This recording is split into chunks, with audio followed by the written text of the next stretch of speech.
د کانونو او پټرولیم وزارت په یوه خبرپاڼه کې ویلي دي چې دغه وزارت سرپرست د اسلامي همکاریو سازمان له پلاوي سره وکتل. خبرپاڼه کاږي چې په دې کتنه کې د اقتصادي ودې او پراختیا، سیاسي وضعیت، امنیت، پوهنې او د ښځو د کار په اړه خبرې وسوې.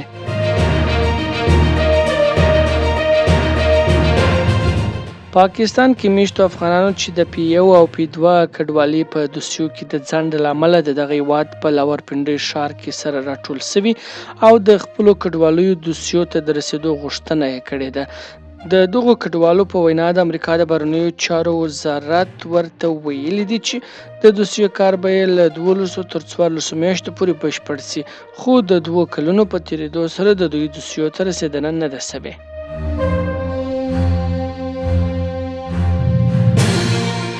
د افغانستان لپاره د ملګرو ملتونو د بشري مرستو د همغږۍ ادارې یا اوچا ویلي سږکال د بودیجې د کمښت له امله 1 میلیون ښځو 7 لکه ماشومانو ته مرستې ونه رسېدې.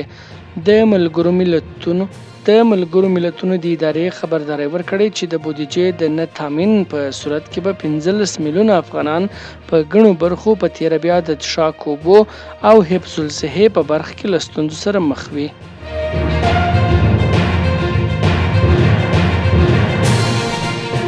په غزني کې د کانفو غوراوي سیالۍ پای ته ورسېدې. څه موده وړاندې د غزني ولایت د کانفو فدراسیون له لوري د کانفو غوراوي سیالۍ پیل شوې چې له یوې 14 کسیزې لوبډلې تر جوړېدو وروسته پای ته ورسېدې. په دې سیالیو کې د غزني له ټولو کلبونو څخه 100 تنه لوبغاړو برخه اخیستې وه چې د ځوانانو او لویانو په 2 کټګوریو کې سیالۍ وکړې.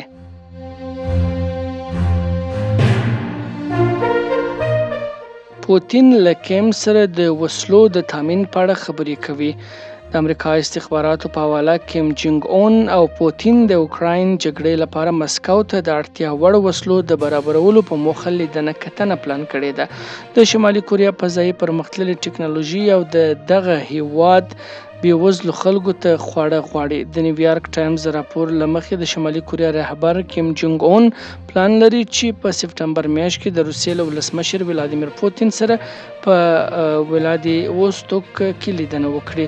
دې ورځپاڼې د امریکا د حکومتي چارواکو له قوله لیکلي دي چې دوی لیدنه ښایي یو اقتصادي ناسته وي چې په ولادیوستوک کې ترسره کیږي او په پلان کې ده چې د سپټمبر له 10 تر 14 نیټې پورې ترسره شي.